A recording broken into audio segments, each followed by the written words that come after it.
In the shown figure, for an angle of incidence of 45 degree at the top surface, what is the minimum refractive index for the TIR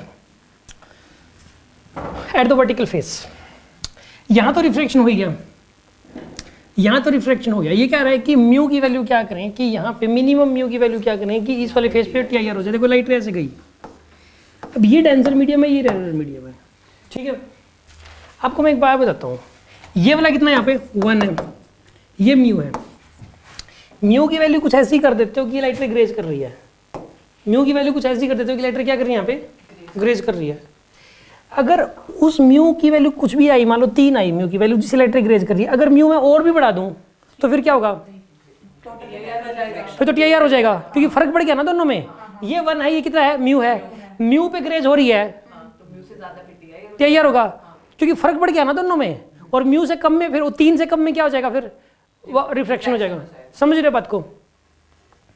ये कह रहा है कि यानी कि maximum तो कहेगा ही नहीं, मैक्सिमम तो जितना मर्जी कर दो, चाहे इनफाइनाइट कर दो, मैक्सिमम का तो क्वेश्चन नहीं बनता। कोई यहाँ पे लिख दे मैक्सिमम, मैक्सिमम म्यू पर रिफ्रैक्ट, मैक्सिमम कितना ही मैक्सिमम कर दो, 1000 कर दो, इसका म्यू हो जाएगा TIR। तो 1001 कर दो तो भी TIR हो जाएगा। म्यू यहाँ पे आपने वो वाले रिफ्रैक्टिव इंडेक्स लिया जिसपे जो स्लैब का है, म्यू मान लो एक ऐसा म्यू है जिसपे लाइटर क्या कर रही है, ग्रेज कर रही है। ये म्यू 1 है, मान लो म्यू 1 पे लाइटर क्या कर रही है, म्यू 1 पे क्या कर रही है, ग्रेज कर रही है।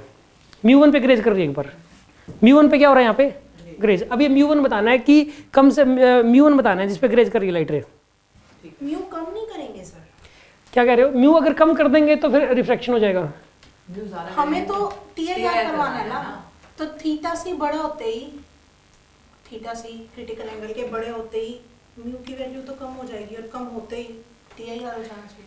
मैं क्या कर, मैं देखो मैं क्या कह रहा हूँ, सुनो ध्यान से।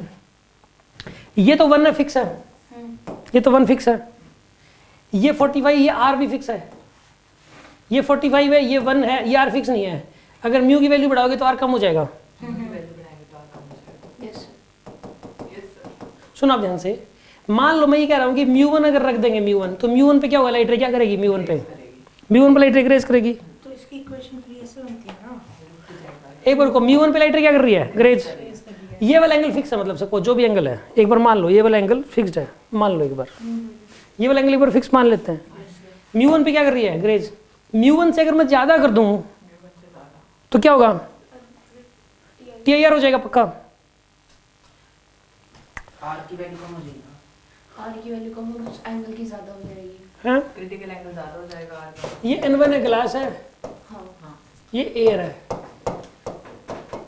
सर फॉर्मूले के अकॉर्डिंग अगर म्यू की वैल्यू लो, बढ़ाएंगे तो थीटा सी कम हो जाएगा। देखो सुनो, तो कम थीटा सी पे भी यानी TIR, यानी प्लेन एंगल तो उतना ही रख रखा है ना। ये 30 डिग्री पे डाल रहे हो लाइट रे, कितने पे डाल रहे हो आप, 30 पे लाइट रे क्या कर रही है, graze. N1 sin 30 equal to क्या यहाँ पे, N2 क्या है, फिक्स है, तो N1 sin 30 की वैल्यू कितनी हो जाएगी यहाँ पे, 1। तो N, अब एक बात बताओ, ये sin 30 तो फिक्स है,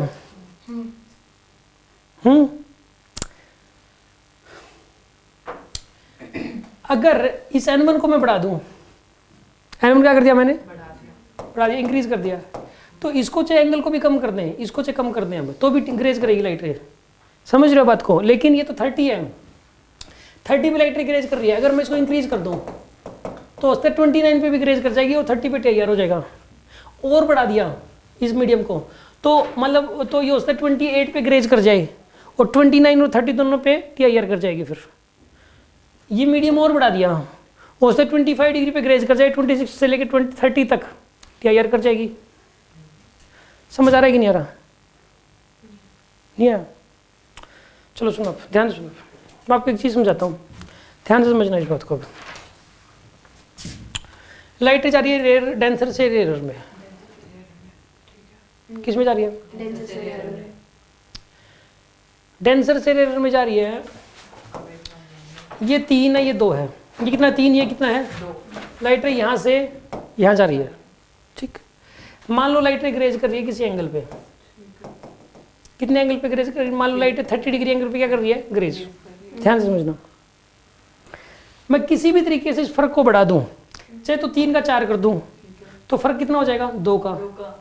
चाहे इसको घटा दूं, 2 का 1 कर दूं, चाहे इसको बढ़ा दूं, चाहे इसको घटा दूं, तो लाइट TIR शो करना शुरू कर देगी, क्योंकि फर्क बढ़ गया। फर्क बढ़ गया तो यानी कि क्रिटिकल एंगल की वैल्यू कम होगी, और ये मतलब पहले ये क्रिटिकल एंगल काम कर रहा था 30, अब ये क्रिटिकल एंगल से बड़ा है इसका मतलब, क्योंकि क्रिटिकल एंगल कम हो चुका है, और आप जो एंगल जो लाइट रे को डाल रहे हो क्रिटिकल एंगल से बड़े एंगल पे डाल रहे हो। रिफ्लेक्टिव इंडेक्स कम करने से क्रिटिकल एंगल कम हो जाएगा। रिफ्लेक्टिव इंडेक्स कम करने किसका कम किया आपने? डिफरेंस दोनों का डिफरेंस डिफरेंस को बढ़ाने से, डिफरेंस को चेंज कर दिया। डिफरेंस को बढ़ा दिया आपने। 3 का क्या कितना कर दिया? 5। 3 का कितना कर दिया? 5। डिफरेंस कितना हो गया? 3 का पहले डिफरेंस कितना था? 1 का डिफरेंस क्या हो गया? इंक्रीज। डिफरेंस इंक्रीज हो गया तो क्रिटिकल एंगल कम हो गया। दोनों का डिफरेंस बढ़ाने से क्रिटिकल एंगल कम होता है। हाँ, डिफरेंस बढ़ गया तो कम एंगल पे भी ग्रेज कर जाएगी लाइट रे।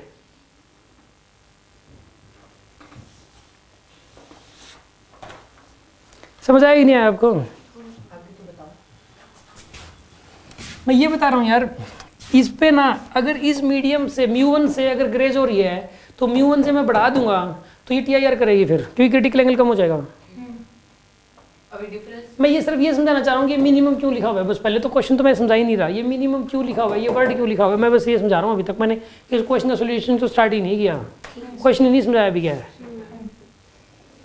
ठीक है ना। ये जितना कम करो, ये जितना ज़्यादा बढ़ाओगे ना, मतलब उतने TIR के चांसेस बढ़ते चले जाएंगे।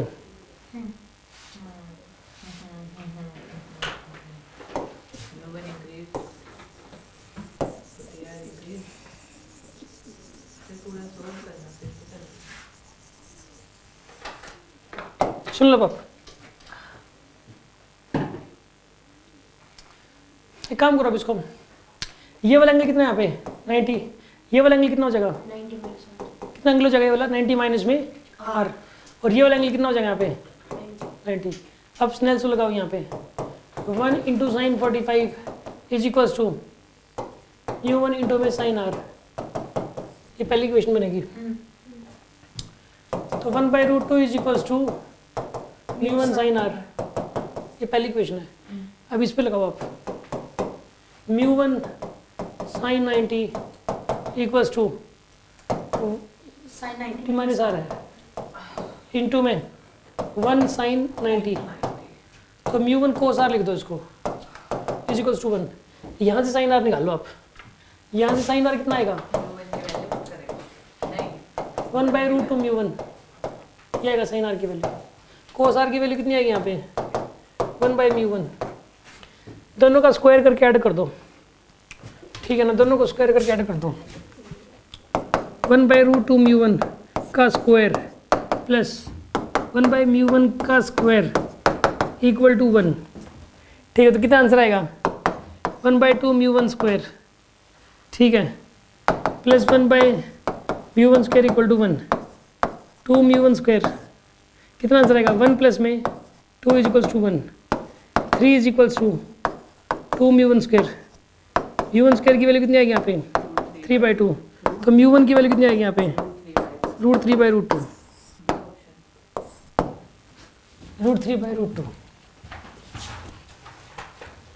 दो में है, एक ही म्यू लिया, अभी तक एक ही चल रहा है ना आपका म्यू। तो दूसरा लेना कौन सा है? बस एक ही लेना था, ये बताना था किस म्यू पे लाइट रे ग्रेज करेगी बस, मतलब TIR बोल दो, इससे हल्का सा 0.00001 ज़्यादा भी कर देंगे तो भी TIR हो जाएगा फिर, इसलिए μ1 ही बताना है बस, ठीक है ना। अगर जस्ट TIR हो रहा हो या जस्ट ग्रेज हो रहा हो, एक ही बात है दोनों में, दोनों में से म्यू बताना होता है। ये कहते हैं ना जस्ट ग्रेज करे तो भी यही आंसर आता, और TIR करे तो भी यही आता है, क्योंकि 0.0000001 भी बढ़ा दोगे तो भी हो जाएगा TIR। इसलिए ये स्पेशल क्वेश्चन एक, ये इसी तरीके से होगा, ये यूनिक क्वेश्चन एक स्पेशल क्वेश्चन है जिनके स्पेशल सॉल्यूशन होते हैं। इस क्वेश्चन को करने के लिए जो है ना, ये याद रखना पड़ता है कि इससे रिफ्रैक्शन करवा के इस पे TIR की बात करें ना, तो एक बार स्नेल्स लॉ यहाँ लगाना होता है, एक बार स्नेल्स लॉ यहाँ लगाना होता है, दोनों में से साइन R और कोस R निकाल के दोनों को स्क्वायर करके ऐड करना होता है। ये बात याद करनी पड़ेगी आपको, समझ आ रही है बात आपको? ये एक स्पेशल क्वेश्चन है, स्पेशल सॉल्यूशन है, जिसने पहले किया वही कर पाएगा पेपर में।